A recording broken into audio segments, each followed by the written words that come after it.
Hidup perempuan Papua. Hidup. Hidup perempuan Papua. Hidup. Hidup laki-laki Papua. Hidup. Hidup laki-laki Papua. Hidup. Hidup laki-laki Papua. Hidup.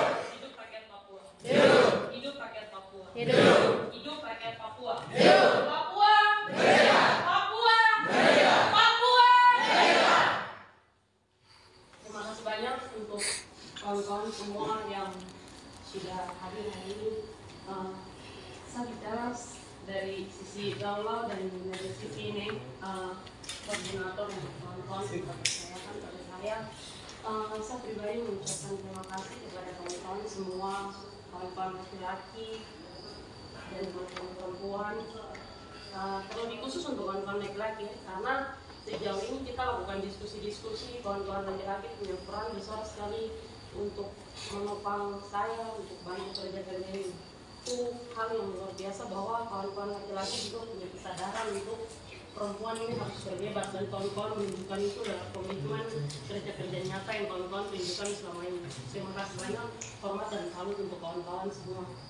Sebelumnya kita sudah pikir-pikir sebelumnya kalau nanti di hari-hari seperti ini pasti saya punya pikiran tidak konsen, jadi saya izin baca apa yang saya pikirkan dan saya tulis di saku HP.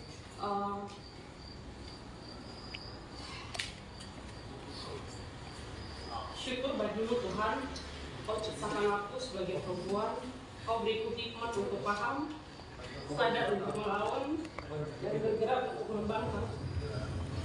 Hari ini kami berjalan di atas ketidakadilan, melintasi ribuan pembantaian, menyaksikan jutaan kematian, merelakan setiap kepergian sebagai konsekuensi dari perjuangan. Kekayaan negeri yang katanya surga telah membuat bumi Papua menjadi rampasan. Indonesia mengurung Papua, memaksa Papua menjadi pekerja seks yang menjual tubuhnya. Menahan setiap siksaan dari pelanggan kotor yang datang menikmati tubuh Papua. Tetapi membayarnya justru pada Indonesia. Entahlah, saya juga bingung kata seperti apa yang cocok untuk menggambarkan realitas penindasan negeri ini yang terus dirampas sementara rakyatnya terus dihempas. Suatu ketika dalam usaha mempertahankan negeri, seorang perempuan telah pergi. Namanya dikenang sebagai Anggan Tampan, sosok yang dihilangkan karena perlawanannya. Dalam usaha mempertahankan tanah air, Mama Yosepa Halomang harus terkurung dalam kamar mandi dan disiksa oleh aparat negeri. Dalam upaya melakukan demonstrasi menuntut kebebasan pejuang Philip Karma dan Yusuf Pakage, kepala Henilani nyaris tertembak senjata kolektor milik NKRI. Sayangnya, satu perempuan hebat, Marici Kutoki namanya, yang menjadi kawannya saat itu, yang harus tertikam kepalanya oleh sangkur milik aparat berkedok aparat. Sejak tahun 1963 sampai tahun 2009, negara telah melakukan kekerasan terhadap 138 perempuan Papua dengan 52 kasus pemerkosaan, 24 kasus pengungsian dan kelaparan, 21 kasus penganiayaan, dan 18 kasus sisanya mengalami penyiksaan, pembunuhan, perbudakan seksual, dan penyiksaan seksual. Ini ditulis oleh Kamrat Henilani pada tahun 2014 kalau saya tidak salah. Dari tahun 2013 sampai 2019 tercatat ada 245 kasus lebih kekerasan terhadap perempuan Papua, di mana kekerasan negara masih menjadi kekerasan utama yang terus dirasakan oleh perempuan Papua. Di hari ini, 25 November 2022, tepat di Hari Internasional Penghapusan Kekerasan Terhadap Perempuan yang ditetapkan oleh PBB pada tanggal 17 Desember 1900 sebagai penghormatan terhadap Mirabal bersaudara yaitu Minerva, Patria, dan Maria Teresa yang dibunuh secara keji karena melawan rezim kediktatoran Trujillo, Presiden Dominika saat itu.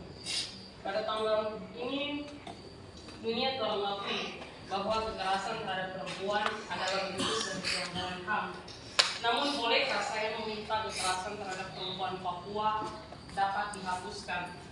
Sayang, ternyata tidak semudah saya mengetik setiap kata di HP ini. Sebab dimanapun penjajahan terjadi di situ, perempuan selalu memikul kekerasan berganda. Seorang kawan dalam diskusi lalu berkata,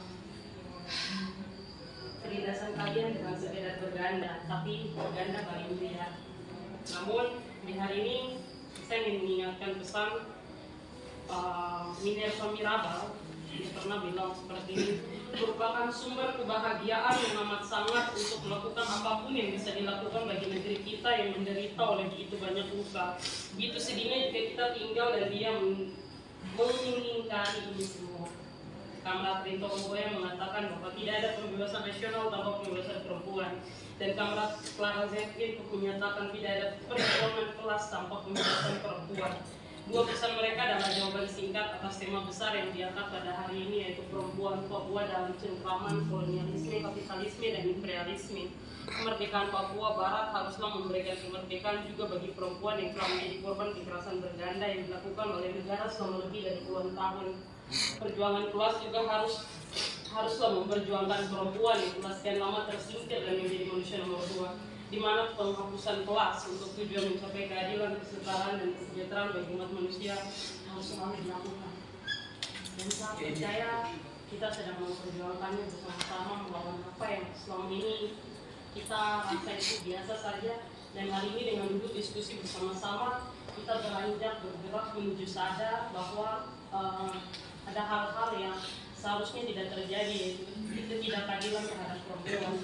Berharap semoga diskusi-diskusi seperti ini, pendidikan bersama, bahkan cita-cita untuk memiliki wadah atau bahkan melakukan kongres perempuan Papua suatu saat bisa terwujud dengan kerjanya kawan-kawan perempuan semua.